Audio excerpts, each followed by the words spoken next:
capítulo 6 de Juízes, versículos de 1 a 10. Diz assim a palavra do Senhor: Fizeram os filhos de Israel o que era mal perante o Senhor, por isso o Senhor os entregou nas mãos dos midianitas por 7 anos. Prevalecendo o domínio dos midianitas sobre Israel, fizeram estes para si, por causa dos midianitas, as covas que estão nos montes, e as cavernas e as fortificações.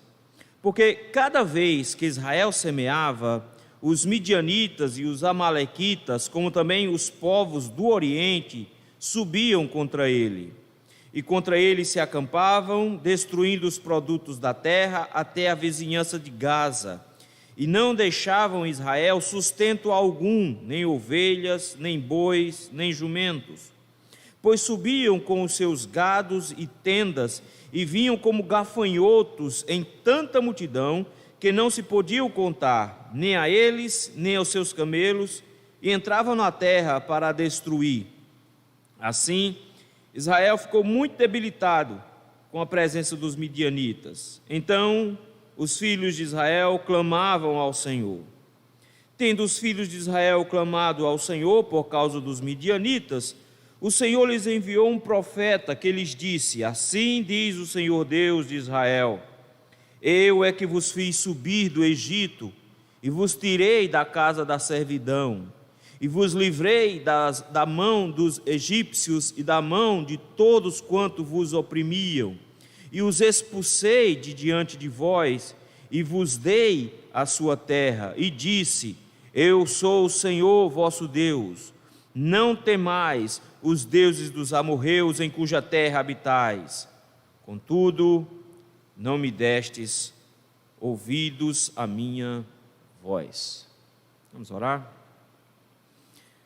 Meu Deus, muito obrigado, Senhor, por este dia. Obrigado, Senhor, pela tua graça e misericórdia. Senhor, nós te louvamos porque o Senhor é muito bom conosco. A sua bondade se estende em todas as áreas da nossa vida. O seu cuidado está sempre presente, Senhor, conosco. O Senhor nunca nos desampara, nunca nos abandona, e nós te louvamos por isso. Te agradecemos, ó Senhor, tamanho cuidado para conosco, porque sabemos, meu Deus, que não somos merecedores dessa atenção. Nós não somos merecedores do seu amor, mas o Senhor nos ama incondicionalmente e tem, Senhor, providenciado a nós salvação plena e ainda, Senhor, nos corrige no que diz respeito à nossa santificação. É nesse sentido que nós te rogamos agora, Senhor, com a sua palavra aberta, que o Senhor novamente manifeste o seu amor e cuidado para conosco. Precisamos ouvir a sua voz, precisamos ser orientados por ti. Por isso, Senhor, fala conosco hoje de manhã. É no nome de Jesus Cristo que nós te rogamos isso. Amém. Você já parou para pensar quais são os motivos pelos quais você chora? Às vezes a gente chora e não presta atenção, muita atenção, nos motivos que nos levaram a chorar. A gente até acha que os motivos foram justos, que os motivos foram bons. Mas, no fundo, os motivos geralmente são errados. Uma moça ou um rapaz chora ao fim de um relacionamento. Vai para a cama, que é o lugar macio, e chora para se acabar comendo sorvete. E pensa assim: eu estou chorando porque fulano me abandonou. Na verdade, você está chorando porque você queria a companhia dessa outra pessoa e você foi privado dessa companhia. O motivo do seu choro é você. Você que não queria estar sofrendo, é você que queria que essa pessoa ficasse com você. Você não ama tanto essa pessoa a ponto de saber que essa pessoa longe de você vai ser mais feliz. Pode ser até que ela seja mais feliz, mas você quer que ela se dê mal. Você quer que ela se bata com a cara na parede porque você se ama. E o seu amor faz você chorar muito, porque você se sentia bem com essa pessoa e essa pessoa foi embora. E a gente faz isso com qualquer tipo de choro, já parou para pensar? A gente faz isso com choro quando perde coisas em casa, a gente faz isso quando perde pessoas amadas. A gente ama essa pessoa, mas a gente queria ela perto da gente, a gente não quer ela longe, a gente chora. A maioria dos nossos choros é porque nós perdemos alguma coisa e é por nossa causa que nós choramos. Dificilmente nós choramos pela causa dos outros, dificilmente nós fazemos isso. E esse é um problema, porque isso também diz respeito a Deus. Nós por diversas vezes choramos não porque ofendemos a Deus, não pelo motivo correto, mas por diversas vezes nós choramos porque o Senhor está nos dando uma lapada. É mais ou menos como o filho ruim, que chora porque apanhou, mas não chora porque fez a trela. Ele não tem nenhum sentimento com relação ao ter desapontado o seu pai, ter desapontado a sua mãe, desobedecido aos seus pais. Não, o problema dele foi: eu apanhei, estou com as costas ardendo, é por isso que eu choro. Por várias vezes, na forma como Deus nos trata, nós choramos por causa da surra e não por causa da desobediência. E é sobre isso que o texto que nós acabamos de ler vai tratar. De novo, Israel entra naquele velho ciclo de pecado. Houve coisas boas que aconteceram nos últimos anos. Por 40 anos, versículo de número 31 do capítulo 6. Por 40 anos houve paz em Israel. Débora, junto com Baraque, expulsaram os inimigos de Israel. Algumas tribos se juntaram, outras não, a gente já viu isso. Por mão de Jael, o Senhor deu uma grande vitória a Israel, expulsou os inimigos, 40 anos de paz. Estava tudo muito bem, até que o texto, no capítulo 6, reinicia aquele ciclo vicioso que Israel estava enfrentando. Fez Israel o que era mal perante o Senhor. De novo, eles fizeram o que era mal perante o Senhor. O que é que eles fizeram? O texto está repetindo o tempo inteiro o que lá no capítulo 2 já foi dito que eles estavam fazendo. O que eles estavam fazendo era adorando a deuses falsos, se prostituindo com esses deuses, abandonando o Senhor e confiando em ídolos.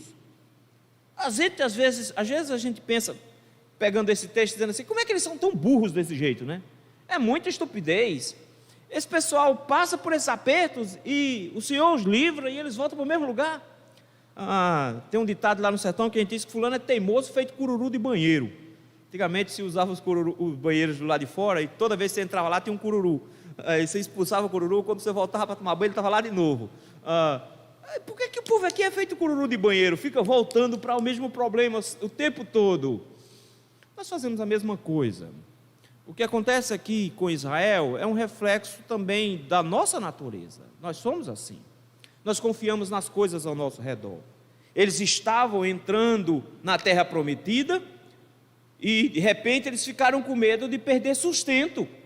Quem não fica com medo iniciando uma vida nova sem emprego? Eles pensaram: a melhor forma que a gente pode fazer, a melhor coisa que a gente pode fazer é tentar arranjar um bocado de aliados, deuses aliados. O nosso Deus a gente já sabe. O Deus de Israel é muito forte para livrar a gente. Então toda vez que a gente precisar combater guerra, o nosso Deus é bom nisso. Ele já fez isso com o Egito, a sair de lá ele fez isso com a terra, ele destruiu o Jericó, deu vitória por tudo quanto é canto. Nosso Deus é bom de guerra. Agora, para a colheita, a gente precisa de um Deus que mexa com chuva, que mexa com fertilidade, alguma coisa assim. Baal era a pessoa certa. Era isso que eles faziam. E eles não abandonaram de vez o Senhor. Note que o tempo todo, quando eles estão no aperto, eles clamam a Deus. Mas eles estavam fazendo as duas coisas. É tanto que o próximo juiz vai ser um homem chamado Gideão. Mas se você olhar no 25, vai ver que a família de Gideão não era 100% não. Versículo 25 diz que naquela mesma noite disse o Senhor: toma um boi que pertence a teu pai, a saber, o segundo boi de 7 anos, e derriba o altar de Baal, que é de teu pai, e corta o poste ídolo que está junto ao altar. Notem, o pai de Gideão tinha um altar próprio para Baal. Então o que eles faziam? Confiavam em Deus, mas também confiavam em outros deuses. Eles também confiavam em outros deuses. Quando se perguntava: quem é que vai dar a colheita boa? Quem é que vai enriquecer a gente? Quem é que vai nos dar muito sustento? A resposta de um israelita nessa época era Baal. Baal é o Deus apropriado para isso. É Baal que vai fazer isso. E era isso que eles estavam fazendo. Fizeram o que era mal perante o Senhor. Ou seja, voltaram a confiar em ídolos. Voltaram a confiar em Baal para o seu sustento. Voltaram a confiar. E aí o Senhor cumpre Deuteronômio capítulo 28. Toda vez que Israel abandonasse o Senhor por causa dos deuses, o Senhor iria trazer sobre eles castigos. O que o Senhor vai fazer no livro de Juízes é, basicamente, trazer castigos a conta-gota. Ele não derrama seu castigo todo de uma vez, porque um dos castigos que o Senhor prescreveu em Deuteronômio foi que ele enviaria povos de línguas estranhas para dominá-los. Ele fez isso de forma muito grandiosa quando enviou a Babilônia e levou todo o povo cativo para lá. Aqui não, ele faz a conta-gotas, manda devagarinho. E por isso o versículo 1 diz que o Senhor os entregou nas mãos dos midianitas. O Senhor os entregou nas mãos dos midianitas. Esses midianitas, como os amonitas, os moabitas, eles estavam todos ali naquela região que fica no mapa do lado direito do rio Jordão, perto naquela região do Mar Morto, por ali. Eles habitavam naquela região, eles não conseguiram limpar a região, então eles sempre ficavam lá, eles ficavam aperreando. E o texto nos diz que aqui a situação ficou ainda pior. O que nos leva a ver que quando nós abandonamos o Senhor e passamos a confiar em alguma coisa, julgando que essa coisa nos dará as condições que achamos que o Senhor não é capaz de dar, e começamos a confiar nessas coisas, abandonando o Senhor para confiar nelas, aquilo que os ídolos prometem, eles nos dão o oposto disso. Porque o que o Senhor faz é tirar de nós aquilo em que nós confiamos. Por que nós abandonamos o Senhor? Nós abandonamos o Senhor porque queremos que um ídolo nos dê alguma coisa. O Senhor nos tira exatamente aquilo que o ídolo nos prometeu. E no caso aqui, o que é que o ídolo estava prometendo? Boas colheitas, barriga cheia, muita fartura, muita prosperidade. Parece que tinha escrito assim na frente lá do ídolo lá de Baal, Baal é o Senhor. Vem aqui, dê a sua oferta que você vai conseguir prosperidade, vai dar tudo certo na sua vida, você vai trocar de carro, você vai comprar casa, vai ser uma festa. Era isso que Baal prometia. Mas foi isso que o Senhor tirou. E como é que o Senhor tirou? O texto diz que o Senhor enviou midianitas. Pastor, não foi tanto tempo, porque teve mais gente oprimindo Israel por muito mais tempo. Se você for olhar, no caso do caso de Débora e Baraque, Císara, que era comandante, esteve muito mais tempo oprimindo, 20 anos oprimindo. Aqui só foram 7, aqui está tranquilo. Não. O que acontece agora, meus irmãos, é que a intensidade é maior, mesmo que o tempo seja menor. Esse juiz que nós vamos ver a partir da semana que vem na outra, o Gideão, é um juiz que tem o maior número de versículos dedicados a ele. São 100, pouco mais de 100 versículos dedicados a ele. E é, de repente, uma pausa que o livro de Juízes dá para contar uma história bem devagar. E ele faz questão de mostrar que a opressão que Israel estava enfrentando, mesmo que fosse só por 7 anos, era bem violenta. Versículo 2 diz que, olha a expressão, prevalecendo o domínio dos midianitas. Não era uma opressão localizada, não era uma opressão que era pontual, como por exemplo, foi o caso de Sangá, lá no versículo 31, onde as colheitas eram era um assalto aqui, um assalto acolá. Aqui não. Aqui o texto diz que houve um domínio dos midianitas sobre Israel. Significa que Israel estava completamente oprimido, não tinha chance nenhuma, não tinha como se livrar dessa situação. Eles estavam completamente dominados. O que estava acontecendo aqui no caso? Versículo de número 3 e 4 e também o versículo 5 nos conta o que estava acontecendo. Houve uma coligação de midianitas, versículo 3, amalequitas e os povos do Oriente, e eles fizeram um trabalho bem interessante, que era saquear. Simples assim. Você já parou para pensar? Você vai lá todo ano, organiza o seu terreno, passa o arado, limpa tudo, aduba tudo, organiza tudo e planta e cuida dessas plantas para que o mato não coma, e fica lá o tempo inteiro aguando e cuidando. E quando a planta já está grandinha, você vai lá, colhe, e na hora que você está terminando de colher, chega um camarada aí, leva tudo. Aí você tem um boizinho, uma vaquinha, aí cuida da vaquinha com muito cuidado, e tem cuidado para que a vaquinha fique prenha, e depois tem um filhotinho da vaquinha, e você fica todo animado porque o seu rebanho está crescendo, tinha um, já tem dois. Aí quando chega no final do ano, perto da colheita, o que acontece? Levam as suas vaquinhas. Era isso que estava acontecendo. Primeiro ano, o segundo ano. Quantos anos você acha que se aguenta sem colheita? Quanto tempo você acha que se aguenta todo o ano você perdendo toda a sua produção? Quanto tempo? Ele já tinha aguentado 7 anos perdendo tudo. Todo Israel fazendo assim. É por isso que o texto diz que os midianitas, amalequitas e os povos do Oriente subiam contra Israel, e eles se acampavam, destruindo os produtos da terra até a vizinhança de Gaza, ou seja, eles pegavam a região de Israel inteira, e não deixavam Israel sustento algum. Eles não deixavam comida para trás, eles levavam toda a colheita, eles não trabalhavam em nada, entenderam? Eles já vinham quando estava tudo colhido, e levavam tudo colhido, e levavam ainda ovelhas, bois, jumentos. Eles iam com tudo que tinham. Nota, o texto diz que eles vinham com seus gados, vinham com tendas, e era tanta gente, mas tanta gente, que o texto diz que pareciam gafanhotos, que tanta gente que era. E a expressão gafanhoto é mais adequada, porque eles avançavam sobre a colheita, e quando saíam não deixavam absolutamente nada. E o texto nos diz que eles vinham com seus camelos, animais de carga, para carregar todo esse produto, levavam tudo e destruíam a terra. Era isso que eles faziam, invadiam tudo. 7 anos sem lucro. O que é que Israel fazia?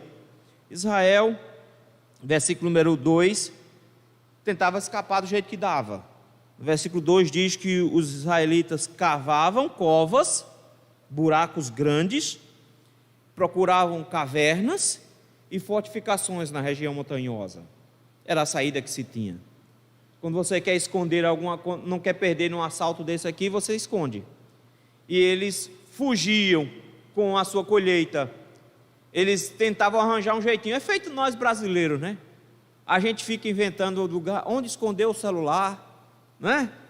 Como deixar o dinheiro do ladrão no bolso, mas ao mesmo tempo não perder os documentos. A gente fica fazendo isso, né? Arranjando estratégia de como fugir de assaltante. Era isso que eles estavam fazendo. O que é que a gente faz com a comida? Esconde a comida em cavernas, lá na região montanhosa. O texto diz que eles cavavam buracos também, para esconder o que tinham. E alguns deles se mudaram para cidades fortificadas, mas não dá para plantar dentro de cidades fortificadas. Cidades trancadas recebem comida, mas como é que você produz comida? É por isso que qual foi a consequência? Versículo 6, Israel ficou muito debilitado com a presença dos midianitas. Essa expressão debilitado aqui é fantástica, porque é um povo com fome, e por causa da fome não tem mais força, eles estão debilitados. É isso que se consegue quando se confia em coisas e não se confia em Deus. É isso que se consegue. O mundo está pronto a nos oferecer, meus irmãos, muitas coisas em que confiarmos. O mundo está pronto a nos oferecer pessoas, instituições e estruturas em que nós devemos colocar a nossa confiança. E essas estruturas, pessoas e coisas nos oferecem tudo aquilo que nós almejamos, nos oferecem prosperidade, nos oferecem sustento, nos oferecem estabilidade.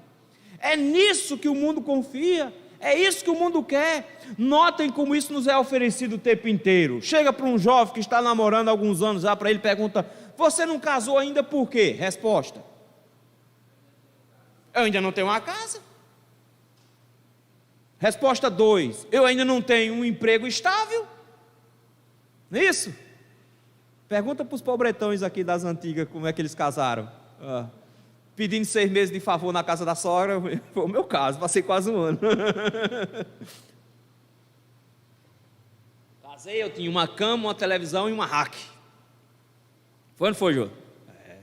Essa nossa mobília, morando nos fundos da casa de Dona Dalva, lá em Buribeca Integração. Mas a ideia é que eu preciso de estabilidade. Por que está todo mundo desesperado tentando fazer concurso, mesmo sabendo que o governo está quebrado e não vai poder pagar quem passar no concurso? Todo ano é 1, 2, 3 concursos, aí fica todo mundo entrando na justiça tentando entrar, porque faz concurso para arrecadar e não para contratar, porque não tem como contratar. E está todo mundo ganhando dinheiro, vendendo apostila para passar em concurso público, porque todo mundo quer um emprego no Estado. Estabilidade. Se eu for contratado, eu não ganho, mas eu não sou demitido. É essa a ideia. Eu preciso de estabilidade. Eu preciso de estabilidade. Eu preciso que as coisas estejam tudo certinho. A gente tenta se cercar de todas as maneiras possíveis para fazer as coisas, porque nós precisamos confiar em alguma coisa ao nosso redor. Nós confiamos em plano de previdência, nós confiamos em plano de saúde, nós confiamos em sistemas de segurança para as nossas casas, em condomínios fechados, nós confiamos em carros blindados, nós confiamos em tudo, e o mundo chega e diz: não confie em Deus para a sua segurança, confie em uma arma na sua cintura. Não confie em Deus para a sua segurança, monte um bom sistema de segurança na sua casa, com câmeras e cerca elétrica. Ainda bem que o Fábio não está aqui hoje para ouvir, eu estou acabando com o negócio dele. O mundo te ensina que você precisa de estabilidade e que eles têm a solução para a estabilidade. Você nunca vai sofrer com doença sozinho, o plano de saúde te auxilia. E se você morrer, temos um plano funerário para você. Família não vai passar por aperto. E a gente se cerca disso. E a gente se cerca de coisas em que confiar. A gente se cerca de todas as maneiras possíveis. Eu não estou dizendo que não é para a gente fazer isso, que não é para a gente ter essas coisas, mas o que eu estou dizendo é que isso não é a base da nossa segurança, que quando nós começamos a achar que o nosso contra-cheque é o motivo de nós dormirmos tranquilos, nós começamos a confiar nas coisas e não em Deus. Quando nós começamos a achar que a nossa estabilidade, que a nossa boa condição financeira é o que nos deixa dormir tranquilos, nós não estamos confiando no Senhor, nós estamos abandonando o Senhor. Era isso que Israel procurava, um Deus que desse a eles estabilidade. Nós fazemos a mesma coisa, nós procuramos deuses que nos deem estabilidade. Mas quando nós procuramos deuses que nos deem estabilidade, nós descobrimos que os deuses não são bons o suficiente, que um bom plano de saúde não evita ser desenganado por um médico, que um bom sistema de segurança não evita que um ladrão entre,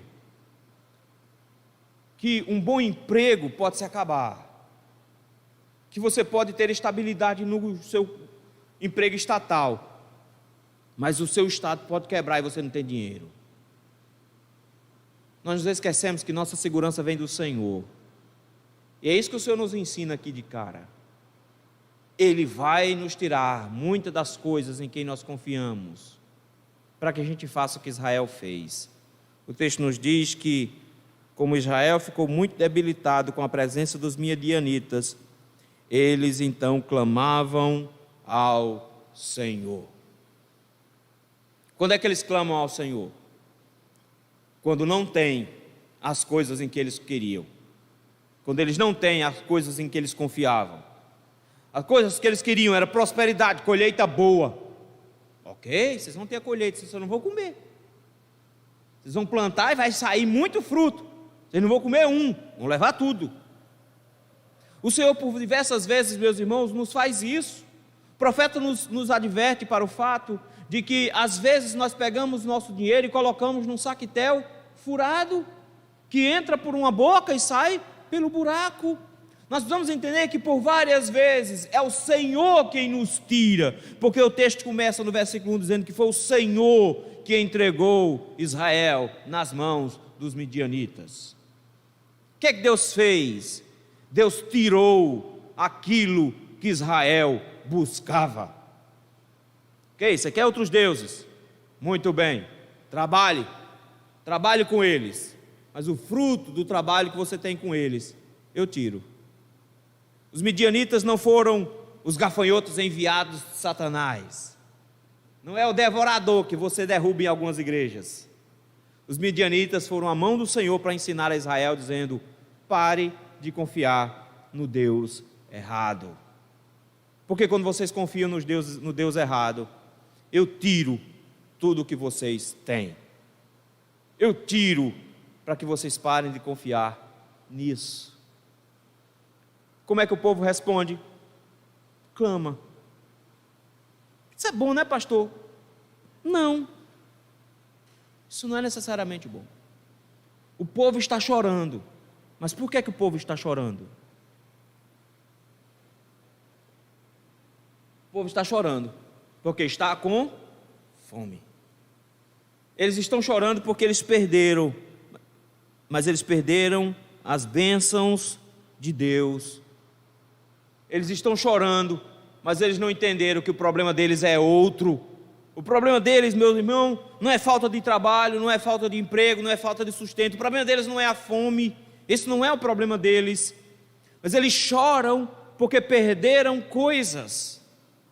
Aí de repente o Senhor nos tira a nossa saúde e a gente chora porque perdemos a saúde, mas não esquecemos que o Senhor nos tira muitas vezes a saúde para a gente ficar de joelho na frente dEle e reconhecer a necessidade que temos dEle, porque nós andamos confiando demais na nossa saúde. O Senhor nos tira trabalho, o Senhor nos tira emprego, o Senhor nos tira sustento, para nos lembrarmos de que o nosso sustento vem do Senhor e não das nossas mãos, não é da nossa força.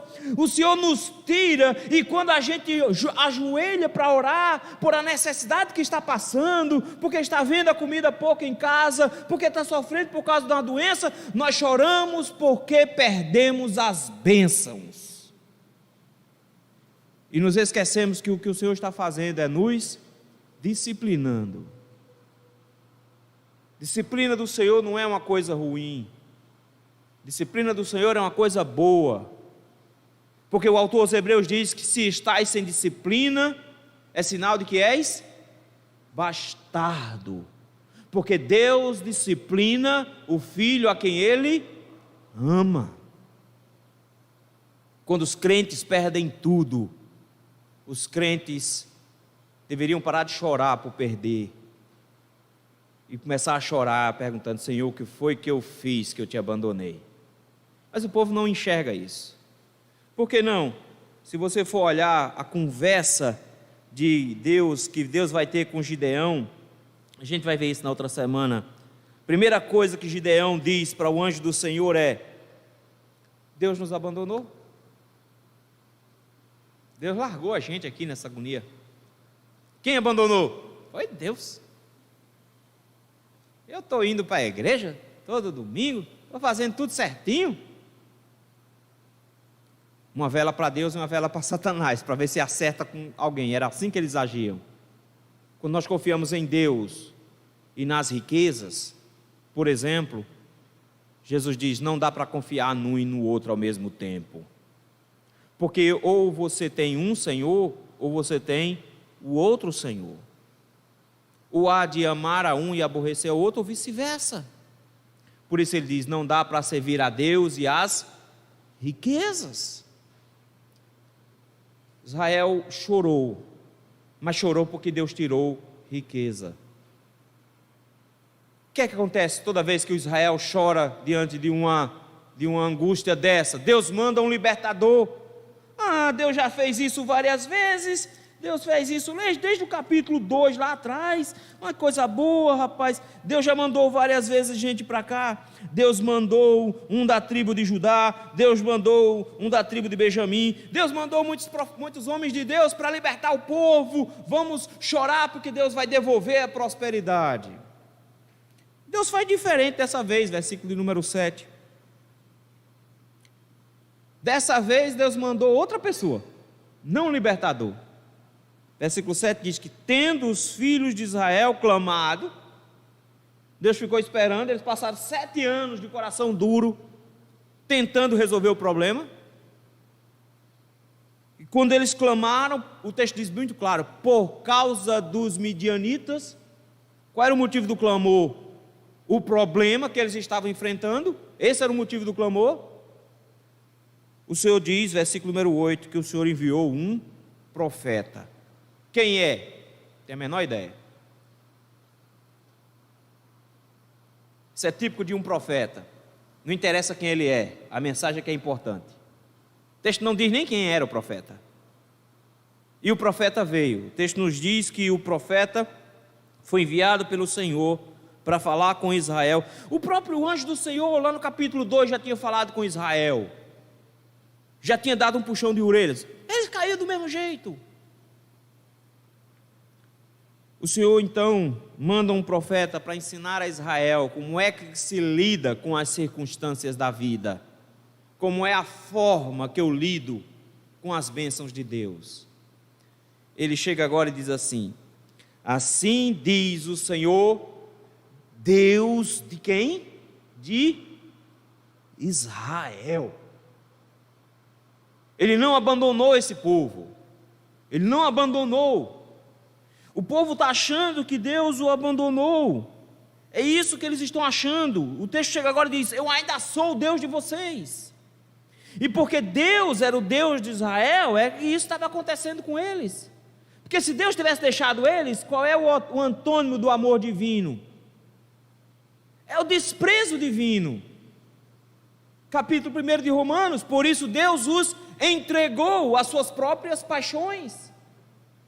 Quando Deus não ama, Deus nem liga. Deixa a pessoa se enfiar sozinha no inferno. Mas Deus os amava. E o texto nos diz que, por ele ser o Deus de Israel, ele mandou um profeta para conversar com o povo. É aquela conversa de pai para filho. E a conversa é muito interessante. Olha como é que começa a conversa. Eu quero que você note a quantidade de verbos que tem aqui nessa frase, nesses 2 versículozinhos. Olha a quantidade de verbos: subir, tirar, livrar, expulsar, dar. Em 2 versículos, 5 verbos. Segunda coisa que eu quero que você note aqui: quem são os agentes, os sujeitos desses verbos. O texto diz assim: eu é que fiz subir vocês do Egito. Como é que vocês saíram do Egito? Eu tirei vocês de lá. Você pode pensar assim: o que é que Deus começa fazendo? Passando na cara. Passando na cara. Por isso, pais, aprendam, é um bom método. Você come da minha comida, dorme na minha casa sem pagar aluguel, a roupa que você tem fui eu que dei. É um bom método. O Senhor começa dizendo: quem tirou vocês do Egito fui eu.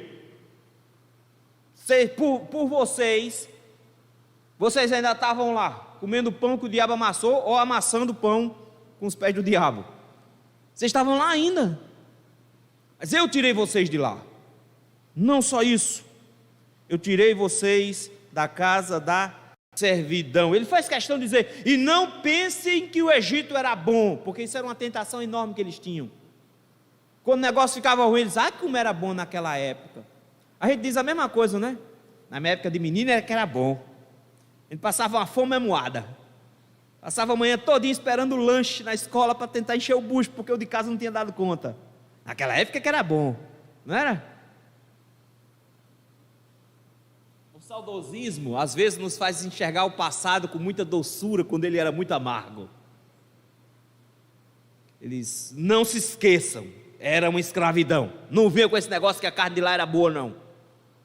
Vocês eram escravos lá. Eu tirei vocês da escravidão. Não só isso, eu livrei vocês da mão dos egípcios. 3 verbos para dizer a mesma coisa. Eu fiz vocês subirem, eu tirei vocês, eu livrei vocês. 3 verbos para dizer: fui eu que salvei vocês. Vocês estavam numa situação muito pior do que agora. Vocês eram escravos do Egito. Eu fui lá, tirei vocês de lá, salvei vocês, eu livrei vocês, versículo 9. O que o Senhor está dizendo aqui é que eles queriam um libertador. É isso que o juiz era. O tempo todo o Senhor ficou dizendo: eu mandei libertador, o Senhor mandou um libertador, o Senhor mandou um libertador. Ele chega agora e diz: eu quero lembrar vocês que o seu libertador fui eu. Fui eu que libertei vocês. Eu sou o libertador de vocês. Não são os homens, não são as pessoas. Vocês querem outra pessoa em quem confiar, vocês querem outro salvador da pátria, mas eu preciso que vocês se lembrem que eu sou o libertador de vocês, e eu já fiz isso no passado. Eu já libertei vocês. Mas além disso, além de libertar, ele presenteou. Se você acha que sair de uma situação ruim já é bom, imagina ir para uma situação infinitamente melhor do que a que estava. O texto diz assim: e os expulsei de diante de vós, e vos dei a sua terra. Ele chega agora e diz: sabe essa terra que vocês têm? Fui eu que dei.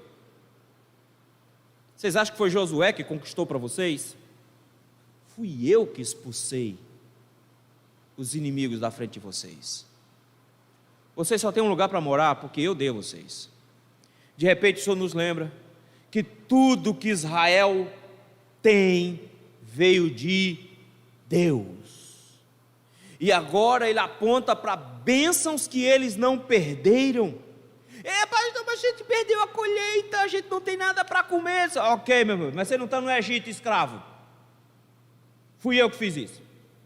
Mas a gente está passando por muita dificuldade, a gente está tendo que esconder a comida. Ok, mas a terra é de vocês. E eu que expulsei os inimigos de vocês daqui. Foi eu que dei a terra. O Senhor nos lembra a bênção da salvação que Ele nos concedeu. Eles choram porque não tem comida. Deus os lembra que eles estavam condenados. Deus os lembra que eles estavam no inferno e que Deus os tirou de lá. E não só isso, que Deus deu uma terra que mana leite e mel para eles. Deus lembra da salvação que foi executada no passado. Deus lembra de como o Senhor os salvou. E diante da salvação que Deus deu a eles, tanto do livramento do inferno, como da bênção dos céus prometida, Deus chega para eles agora e diz: eu só pedi uma coisa, versículo 10, notem que o que o Senhor está pedindo é relacionamento. Ele está dizendo: vocês estão reclamando porque estão sem as bênçãos de agora, eu já enchi vocês de bênção, e o que eu exijo de vocês é relacionamento. O que é que Ele espera de nós? Versículo número 10, eu sou o Senhor vosso Deus. Essa expressão, eu sou o Senhor, Ele já tinha dito lá atrás. Ele tinha dito isso para Moisés. Quem é que está libertando o meu povo? Diga que o eu sou te enviou. E quando ele foi dar a lei, ele disse: eu sou o Senhor teu Deus, que te tirei da terra do Egito, da casa da servidão. Mandamentos. Ele chega agora e diz: eu quero lembrar vocês, eu sou o Senhor teu Deus, e eu tinha instruído vocês. Em quê? Não temais aos deuses dos amorreus. Temer, meus irmãos, é reverência, é respeito, é cuidado, é servidão. Ele está dizendo: por que vocês estão fazendo com os deuses dos amorreus o que deveriam fazer comigo? Temer a Deus, mas vocês temem os deuses dos amorreus. Vocês buscam os deuses dos amorreus. É isso que vocês fazem. E eu disse isso para vocês: não façam isso. Eles é que tinham abandonado a Deus. Eles estavam confiando em deuses. E Deus disse: vocês não deveriam ter feito isso. A culpa é de vocês. Vocês quebraram o nosso relacionamento. Eu tinha avisado a vocês, não temam os deuses dos amorreus. Mas o que vocês fizeram? Final do versículo.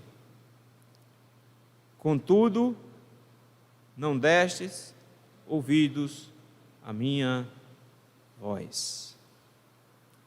O que é que Deus queria do povo? Relacionamento. Ele queria que esse povo fosse o povo dele, propriedade exclusiva dele, que vivesse para servi-lo e adorá-lo. Era isso que ele queria. E ele sabia da tentação que o povo iria enfrentar, e ele advertiu dizendo: não confie neles, não confie nesses deuses, não me abandone por causa desses deuses, não tenha reverência nenhuma para com eles, não se dobre diante deles, não os sirvam, atentem a isso. Ele diz: mas vocês não me ouviram, vocês não me atenderam, vocês me abandonaram, foi isso que vocês fizeram. Eles queriam as bênçãos, mas eles não queriam a Deus. E de repente o Senhor chega aqui e nos ensina a relação concreta. Ele diz: vocês deveriam se lembrar das bênçãos que eu já dei, porque o que vocês devem ter em matéria de relacionamento comigo deve ser uma atitude de gratidão pelo que eu já fiz, e não ficar me procurando toda vez que vocês têm necessidades. Já viram aqueles filhos que só procuram o pai para pedir dinheiro emprestado? Já viram aqueles filhos que não ligam para os pais, a menos que o negócio esteja pegando para o lado deles, que não tem nem aí para obedecer os pais, até o dia que ele engravida uma menina, ou a menina é engravidada? Já viu esse negócio? São filhos que não temem os seus pais. Era assim que Israel se comportava. O problema deles é que eles queriam resolução para o problema, mas eles não queriam relacionamento com Deus, porque Deus disse: não me abandonem por outros deuses, mas eles não deram ouvidos. Qual era o problema deles? O problema deles era que eles se afastaram de Deus. Esse era o problema real deles. Eles abandonaram o Senhor para confiar em outras coisas. O que eles estavam sofrendo era a consequência de terem abandonado a Deus. Mas Deus não chega prometendo muita coisa para eles, não.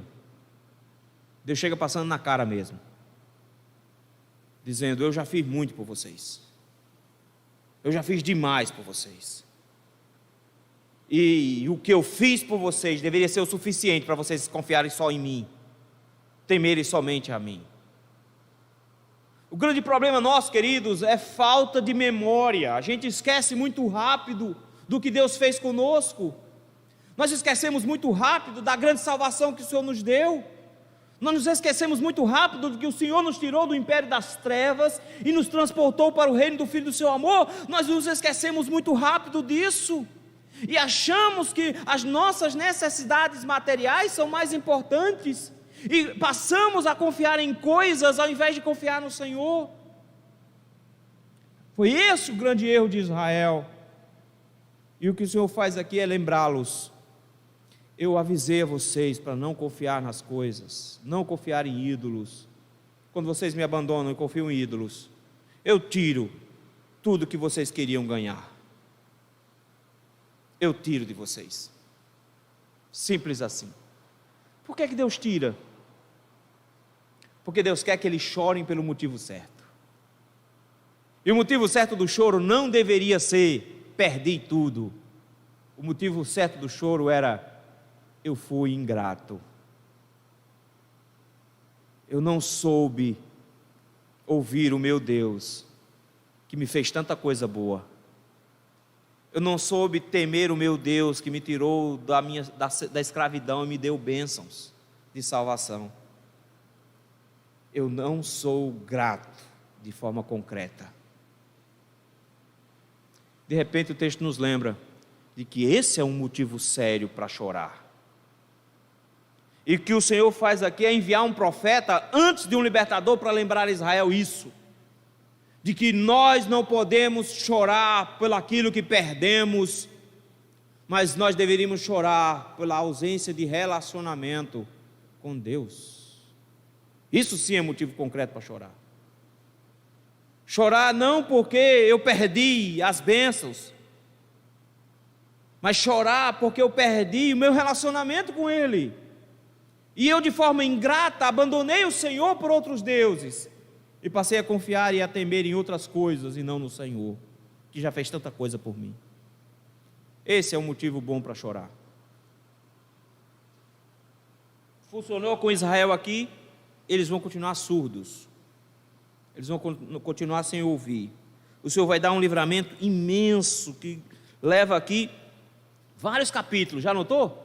Capítulo 6 inteiro, capítulo 7, capítulo 8, tudo isso aqui é livramento do Senhor. Que livramento grande. Mas o povo depois, de novo, só chora quando perde as coisas. Qual é o desafio que nós temos para hoje? Pelo menos 2 desafios. Em primeiro lugar é avaliar o nosso coração. Avaliar em que nós estamos confiando. Avaliar o que é que está nos dando segurança. O que nos faz descansar tranquilos à noite.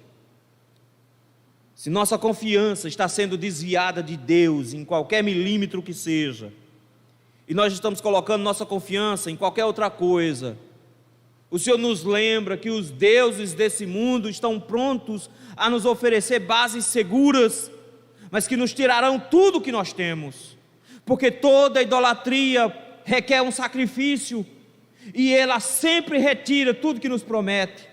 Tiago nos lembra que a cobiça gera o pecado, e que o pecado nos engole uma vez que ele nasce, que os ídolos sempre vão nos comer pelos pés. Temos que urgentemente avaliar nosso coração, se nós realmente estamos confiando no Senhor, ou se estamos somente confiando nas coisas ao nosso redor. Segundo lugar, temos que avaliar o nosso coração, se nós estamos chorando e lamentando realmente porque estamos perdendo o relacionamento com o Senhor, ou se estamos chorando porque estamos perdendo as bênçãos do Senhor. Se a única pessoa que nós amamos somos nós mesmos, e achamos que Deus tem a obrigação de nos dar segurança, conforto, coisas boas na vida, e estamos reclamando com o Senhor porque Ele está nos tirando isso, quando na verdade nós não estamos chorando porque paramos de ler a Bíblia já faz semanas, não estamos chorando porque paramos de orar já faz semanas, porque só fazemos isso porque somos obrigados. O Senhor requer de nós relacionamento, mas nós só choramos quando perdemos as coisas. O Senhor nos convida a chorar por causa dos nossos pecados. De que se queixa o homem? Queixe-se dos seus próprios pecados. O Senhor nos convida a avaliar como anda o nosso relacionamento com Deus. Se Deus se tornou somente aquele que pode me garantir que os meus sonhos se concretizem, que as coisas que eu quero cheguem até mim, o Senhor quer gratidão em nosso coração. O Senhor quer a alegria de saber que Ele já nos salvou. É isso que Ele nos lembra hoje. Você ia para o inferno, meu camarada, eu te tirei de lá. E depois de tirar do inferno, tu ia para onde? Eu te levei para o céu. Nós temos muitos motivos de gratidão ao Senhor, e por isso nós devemos temer somente a Ele. Olhar para o passado, para um Deus bondoso, para que o nosso coração seja avaliado e eu lembre, eu não preciso de coisas, eu preciso de Deus. Eu não vou chorar porque eu perdi coisas, eu vou chorar quando eu passar uma semana sem ler a Bíblia, eu vou chorar quando eu passar uma semana sem orar, eu vou chorar quando eu perder o gosto por buscar o Senhor, quando a casa do Senhor me parecer um peso e uma dificuldade. É por isso que eu vou chorar. Queridos, a gente chora por muitas coisas, na maioria das vezes com motivo egoísta, pensando somente em nós. O Senhor nos convida hoje a chorar pelo motivo certo. Chorar não quando o Senhor nos tirar coisas, chorar porque nós confiamos em coisas e deixamos de confiar em Deus. Chorar porque abandonamos a Deus para confiar nas coisas. Vamos orar. Senhor, como nós somos falhos, meu Deus, como nosso pecado nos contamina o coração a tal ponto de que nós somos incapazes de dar ouvidos à sua voz. Da mesma forma como Israel, nessa época, nós nos comportamos hoje, Senhor, confiando num monte de coisa, confiando na nossa habilidade, na nossa capacidade, na nossa competência, confiando em uma pretensa estabilidade financeira, em uma saúde vigorosa, em um plano de saúde, um plano de previdência. Nós confiamos, meu Deus, em pessoas que nos fazem promessas, nós confiamos em políticos, mas nós abandonamos a confiança no Senhor por causa disso. Obrigado, Senhor, por nos lembrar disso. Obrigado por nos lembrar que nosso choro muitas vezes é equivocado. Choramos por causa das coisas que perdemos e não do relacionamento que rompemos. Ajuda-nos, ó meu Deus, a termos um relacionamento íntimo com o Senhor. Nós precisamos do Senhor e não de coisas. O Senhor é quem nos é caro, o Senhor é quem é importante para nós. Por isso o Senhor nos lembra, Senhor, da grande salvação com a qual o Senhor nos comprou, da bênção celeste que nos foi prometida, para que nos lembremos que nós não precisamos de coisas, nós precisamos do Senhor, que o céu será um lugar maravilhoso, não porque tem rua de ouro, mas porque tem Cristo para conversar.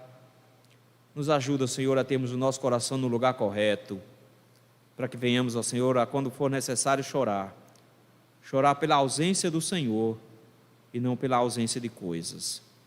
Doma, Senhor, nosso coração e nos corrige, no nome santo de Jesus Cristo. Amém.